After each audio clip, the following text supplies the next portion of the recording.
Bienvenue sur Funambule, aujourd'hui on va décortiquer Bug, une série pour l'instant en 2 tomes par Enki Bilal et c'est édité chez Casterman.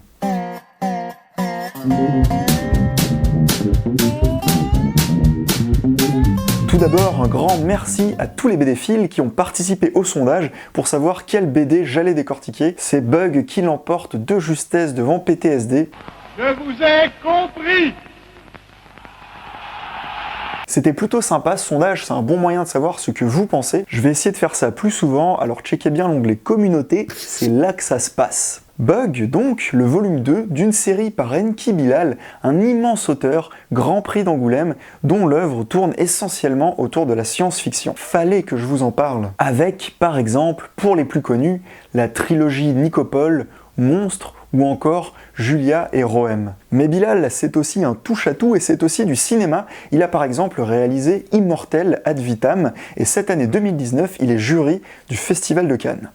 Ouais, on peut dire qu'il pèse dans le game.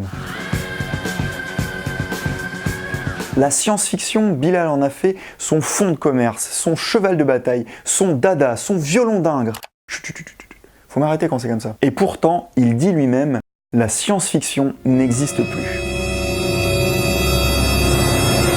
Punchline marketing ou déclaration prophétique, c'est la question à laquelle on va répondre. Le pitch 2041. Le monde numérique disparaît. Les ordinateurs, les téléphones, les voitures, les avions, Internet et finalement tous nos appareils du quotidien deviennent inutilisables et privent d'un coup les hommes d'outils qui étaient devenus essentiels. C'est la panique mondiale suite à cet événement qu'on appelle le bug. Et dans ce chaos, un homme, alors en mission spatiale entre la Terre et Mars, se découvre le détenteur de la totalité du savoir de l'humanité. Cameron Hobb sait désormais tout. Tout est accessible dans sa mémoire, des quantités astronomiques de données auparavant stockées dans tous les serveurs de la planète. Et dans son corps, un insecte. Insecte qui se traduit par bug en anglais. Le voilà l'hôte d'une étrange substance vivante et intelligente qui semble avoir élu domicile en lui au même moment que le bug. Comme si ces deux bugs étaient liés. Et à mesure que le bug numérique s'étend dans le monde, le bug organique s'étend lui aussi sous forme d'une tache bleue qui prend peu à peu de l'ampleur. Au milieu de la tourmente planète Terre, traqué par tous les gouvernements, tous les groupes organisés, Cameron Hobb, lui, n'aspire qu'à retrouver sa fille, Gemma. L'analyse. Alors déjà, moi je dois dire que je trouve l'idée de base juste géniale. Cette catastrophe, le numérique qui disparaît, c'est fascinant d'y penser parce que ça nous concerne presque tous. Et donc on peut très facilement se mettre à la place des personnages. Tout ce qui est numérique, c'est-à-dire tout ce qui n'est pas purement mécanique, se met à ne plus fonctionner. Vous n'avez pas l'impression d'avoir déjà vécu cette scène ? Alors déjà, ce qui est hyper intéressant, parce que ça nous concerne presque tous, et donc on peut très facilement se mettre à la place des personnages. Tout ce qui est technologique, tout ce qui est numérique, c'est-à-dire tout ce qui n'est pas purement mécanique, se met à ne plus fonctionner. Il y a comme un bug. Hey! Dans Ravage, une BD tirée du roman du même nom par Barjavel et que j'avais décortiqué il y a quelques temps, on retrouve cette même idée avec le dysfonctionnement plus radical de tout ce qui est électrique, technologique. Dans Bug, on a encore, par exemple, des vieux véhicules ou des vieux avions sans numérique ou les ondes hertziennes pour communiquer qui fonctionnent. Alors que dans Ravage, il n'y a vraiment plus rien. Tout ce qui a un moteur est à l'arrêt. Mais bon, les similitudes sont assez nombreuses. Par exemple, Bug se passe en 2041, Ravage en 2052, c'est plutôt de l'anticipation que de la science-fiction. Sauf que, à la différence de Ravage, où l'humanité est en quelque sorte livrée à elle-même, dans Bug, il y a un salut incarné en la personne de Cameron Hobb, devenu littéralement le disque dur sur pattes de l'humanité. Du coup, Cameron Hobb va orienter l'ensemble du récit. On va moins s'intéresser aux enjeux de survie à l'échelle individuelle ou en petits groupes dans un monde définitivement ravagé, comme dans Ravage, qu'à la traque interplanétaire de cet homme qui permettrait de sauver un monde qui, justement, peut encore échapper au ravage total. Hop hop hop hop hop, mais attendez, là c'est Cameron, non? Il s'est laissé pousser la barbe. Et là il l'a taillé pour une moustache. Wow, et là il a tout rasé. Ah mais non, je sais, Bilal utilise la technique du copier-coller de faciès. Astuce! Oui, vous savez, c'est quand on a l'impression que tous les personnages sont les mêmes et que finalement la seule chose qui les différencie, c'est les poils. Oui, la pilosité. Un peu comme les mangas en fait. Ouh, sujet glissant s'il en est, je vous laisse débattre de tout ça en commentaire. Hein. Non mais sérieux, Bilal, quand on peut dessiner ça, ou ça, on peut sûrement ajouter un deuxième visage à sa palette.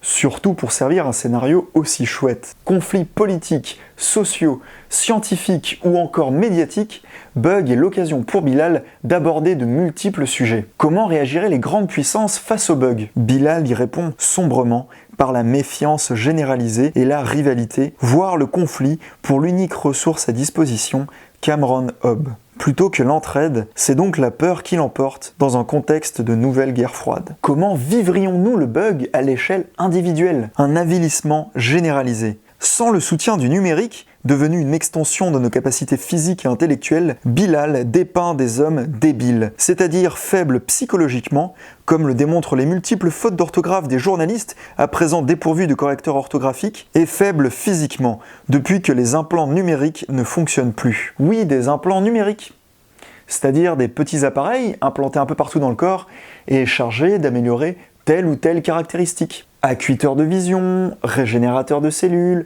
clé numérique. Oui, il est beau le futur. À tout cela, Bilal oppose la recherche d'un père pour sa fille. Cameron est assez indifférent aux conflits qui l'environnent, aux multiples personnes qui en veulent à son savoir. Et quand je dis les multiples personnes, c'est en fait la totalité de l'humanité. Lui, sa priorité, c'est de retrouver sa fille Gemma. Et là, je dois dire que même si cette intention est tout à fait noble et justifiée, elle est peut-être un peu égoïste. Voilà un homme qui a une responsabilité écrasante. Il est attendu comme le Messie aux quatre coins de la planète pour sauver des milliers, des millions, des milliards de gens qui sont parfois réellement en danger de mort parce qu'ils vivent aux dépens de leur implant numérique devenu obsolète.